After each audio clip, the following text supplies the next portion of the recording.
नमस्कार दोस्तों, मैं शेखर फिर से आपका स्वागत करता हूं। और आज हम हिस्ट्री का एक बहुत इंपॉर्टेंट टॉपिक पढ़ेंगे। इंपॉर्टेंट भी कह सकते हैं और इंटरेस्टिंग भी कह सकते हैं। समुद्री खोजें कि जो हमारे समुद्र है, जैसे ये इंडियन ओशन, हिंद महासागर हुआ, चाहे ये अटलांटिक महासागर हुआ, तो आखिर समुद्र की खोज शुरू क्यों हुई? अच्छा, जैसे आपने सुना होगा, भारत में, हमारे भारत में समुद्र के रास्ते आने वाला जो पहला यूरोपियन था वो वास्को डी गामा था, ठीक है। और जो कब आया था? वो आया था 1498 में, 1498 में।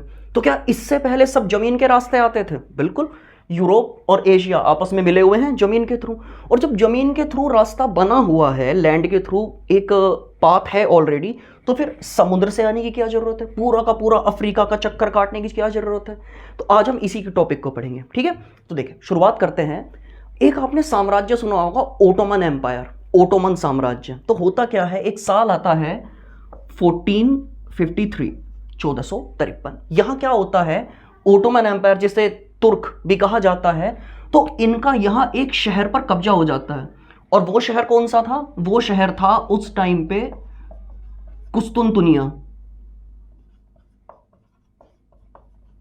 अब तुम पढ़ो, कहोगे भैया ये तो पहली बार सुन रहे हैं। आपने शहर सुना होगा इस्तांबुल, टर्की में। तो जिसे आज इस्तांबुल कहा जाता है, इसका पुराना नाम था कुस्तुनतुनिया। तो कुस्तुनतुनिया पर अटैक, मतलब एक तरीके से अटैक होता है और मतलब साम्राज्य स्थापित कर देते हैं ओटोमन। तो ओटोमन साम्राज्य के अंदर आ गया है कुस्तुनतुनिया। अब क्या है, यूरोप से अगर एशिया आना है तो केवल एक कुस्तुनतुनिया शहर था, यही रास्ता था एशिया आने का। अच्छा, कहोगे कि फिर ये पूरा रास्ता क्या है? देखो, यहां पर पड़ता है ब्लैक सी, ये पूरा का पूरा एरिया है ब्लैक सी, इस तरीके से, ठीक है। तो काला सागर हो गया, ठीक। ब्लैक सी के बाद यहां पे पड़ते हैं काकेशस पर्वत, काकेशस पर्वत, काकेशस पर्वत के बाद यहां पर ये जो है, ये पड़ता है कैस्पियन सी, पढ़ा होगा। पूरी दुनिया में समुद्री या खारे पानी की जो सबसे बड़ी झील है वो कैस्पियन सागर है, तो वो यहां पर पड़ती है। और इससे ऊपर है यहां पर यूराल माउंटेन्स। ये चार चीजें हैं, सबसे पहले ब्लैक सी, उसके बाद काकेशस पर्वत, उसके बाद कैस्पियन सी, और उसके बाद यूराल पर्वत। तो ये चार हैं जो सेपरेट करते हैं एशिया को यूरोप से। अब अगर आप मैप में देखेंगे तो केवल एक ये जगह थी इस्तांबुल, जहां से आया जा सकता था, और उस टाइम पे उसे कहते थे कुस्तुनतुनिया। ओटोमन्स का यहां आक्रमण हुआ और पूरे पर कब्जा हो गया ओटोमन्स का। तो अब क्या होगा, अंग्रेजों को इन्होंने मना कर दिया, कि अंग्रेज कह सकते हैं, यूरोपियंस कह सकते हैं, यूरोपियंस को इन्होंने मना कर दिया कि जी हम अपने रास्ते से तुम्हें एशिया में नहीं जाने देंगे, ठीक। लेकिन इन्हें, यूरोपियंस को जरूरत थी भारतीय मसालों की, ठीक। तो अब ये क्या किया, इन्होंने ये सोचा कि देखो, हम यहां से तो जा नहीं सकते हैं, लेकिन और क्या कर सकते हैं, ये पता है कि जो समुद्र है वहां से जाया जा सकता है। तो इन्होंने क्या सोचा कि हम ऐसे दक्षिण में जाएंगे जब तक समुद्र नहीं है, मतलब जमीन आती रहेगी, किनारे किनारे चलते रहेंगे, और जैसे ही जमीन खत्म होगी तो इधर कहीं घूम जाएंगे, तो कहीं ना कहीं तो इंडिया मिल ही जाएगा। तो समुद्री खोजों में सबसे पहले नाम आता है, एक व्यक्ति था पुर्तगाल का, और उसका नाम था बार्थो लोमो डियाजा, बार्थो लोमो डियाजा। तो यह व्यक्ति कहां का था?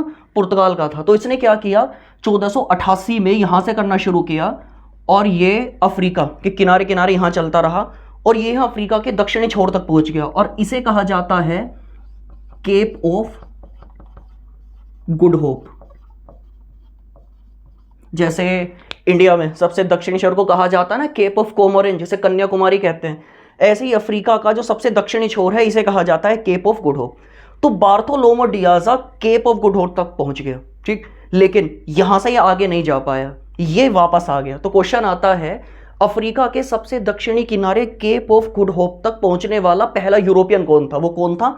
बार्थोलोमो डियाजा। और किस देश से संबंधित था? पुर्तगाल से संबंधित था, ठीक है। फिर साल आता है 1492, 1492। अब यहां क्या होता है, यहीं पे एक देश है स्पेन। स्पेन का एक नागरिक होता है कोलंबस। कोलंबस ये सोचता है कि जी दुनिया गोल है, ठीक है। तो अगर दुनिया गोल है और हम समुद्र के रास्ते इधर से चलें, तो इधर से चले तो कभी ना कभी तो इंडिया घूम के आ ही जाएगा। तो कोलंबस चलता है इस तरफ, ये यहां अलग रास्ता अपनाता है अपना।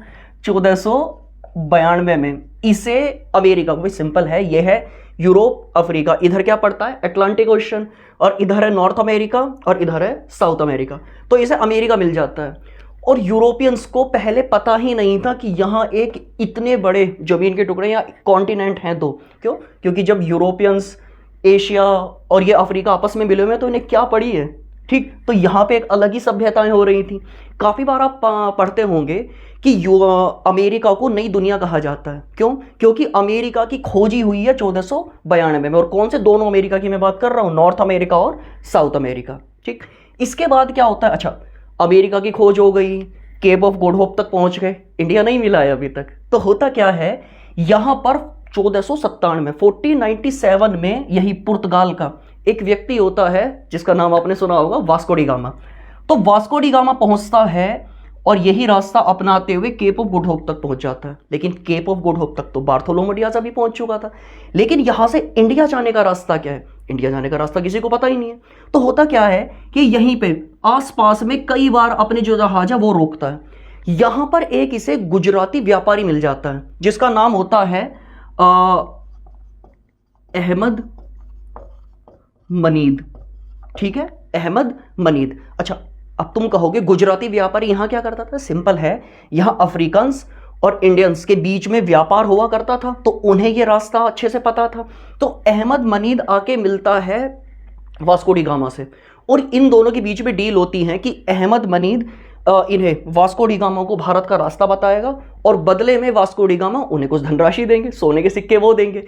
तो यहाँ अहमद मनीद की मदद से जो वास्को डी गामा है वो पहुंच जाते हैं, ये रास्ता अपनाते हैं और ये पहुंच जाते हैं केरल के कालीकट तट पर। केरल के कालीकट तट पर यहां पर पहुंच जाते हैं। अब यहां इस क्षेत्र का जो राजा होता है उसकी उपाधि होती है जमोरिन। अब वो जो जमोरिन किंग है वो इनका वेलकम करता है, और वेलकम क्यों ना करेगा, क्योंकि व्यापारी आए हैं। अगर यहां से ये मसाले खरीद के ले जाएंगे और मोस्टली काली मिर्च खरीद के ले जाएंगे तो बदले में बहुत सारा गोल्ड भी तो दे के जाएंगे। तो यहां ये बंदा जो है वास्को डी गामा इन्हें बहुत सारा गोल्ड देता है राजा को, और क्या करता है बदले में काली मिर्च खरीदता और वापस इसी रास्ते से पहुंच जाता है यूरोप। इस रास्ते में ये जो पूरी की पूरी ट्रैवल हुआ था इसे बहुत फायदा हुआ, ठीक है। मतलब काली मिर्च की डिमांड यूरोप में बहुत थी क्योंकि सप्लाई मिल ही नहीं रही थी कहीं से, तो यहां पर ये काली मिर्च जब लेके गए तो बहुत बिकी, फायदा तो हुआ। लेकिन इससे सबसे इंपॉर्टेंट बात क्या हुई कि इन्होंने समुद्र का रास्ता खोज लिया भारत जाने का। अच्छा, अब एक क्वेश्चन है, क्या यूरोप से इंडिया आने का अभी भी हम यही रास्ता अपनाते हैं, ये पूरा अफ्रीका का चक्कर काट के? ये नहीं ना। अब क्या है, स्वेज नहर, यहां इजिप्ट में, मिस्र, ये पूरा का पूरा देश मिस्र है। अब यहां पर स्वेज नहर बना दी गई थी 1869 में। तो ये क्या करती है, अच्छा एमएस क्या है, मेडिटेरियन सी, भूमध्य सागर। तो भूमध्य सागर और ये क्या है, रेड सी। तो अब क्या है, अगर इंडिया से यूरोप जाना है तो सिंपल ये रास्ता अपनाया जाता है, ये यहाँ लाल सागर से होते हुए फिर स्वेज नहर से होते हुए मेडिटेरियन सी और सीधा हम पहुंच गए यूरोप। तो अब आपको शायद समझ में आ गया कि ओटोमन एम्पायर का जब यहां पर अधिकार हुआ था, कब, 1453, और कहां, कुस्तुनतुनिया पर। तो ये एक बहुत बड़ी एक तरीके से घटना मानी जाती है हिस्ट्री में या वर्ल्ड हिस्ट्री में, और वर्ल्ड हिस्ट्री में भी, इंडिया हिस्ट्री में भी। क्यों? क्योंकि अब समुद्री खोजें शुरू हो जाएंगी और क्या होगा, सारे के सारे व्यापारी अब समुद्रों के रास्ते आना शुरू कर देंगे। तो क्या पता चला इस चीज से, अमेरिका की खोज हो गई है, अमेरिका को नई दुनिया कहा गया, केप ऑफ गुड होप तक पहुंच गए हैं, भारत तक आ गए हैं ये सारे, और समुद्री खोजें शुरू हुई। उसी के बाद में यहाँ पे एक और जो कॉन्टिनेंट है ऑस्ट्रेलिया, उसकी भी खोज हो गई। वरना खुद सोचो, अगर यहाँ पर ओटोमन अटैक नहीं करते तो क्या अमेरिका, अच्छा ऐसा नहीं होता कि अमेरिका मिलता ही नहीं, अमेरिका मिलता, लेकिन इतनी जल्दी थोड़ी ना मिल जाता। तो ये पूरी चीज किससे कनेक्ट है, ओटोमन के कुस्तुनतुनिया पर अधिकार से। तो होप आपको ये क्लास समझ में आ गई होगी। तो मिलते हैं ऐसे इंटरेस्टिंग टॉपिक के साथ नेक्स्ट वीडियो में। धन्यवाद।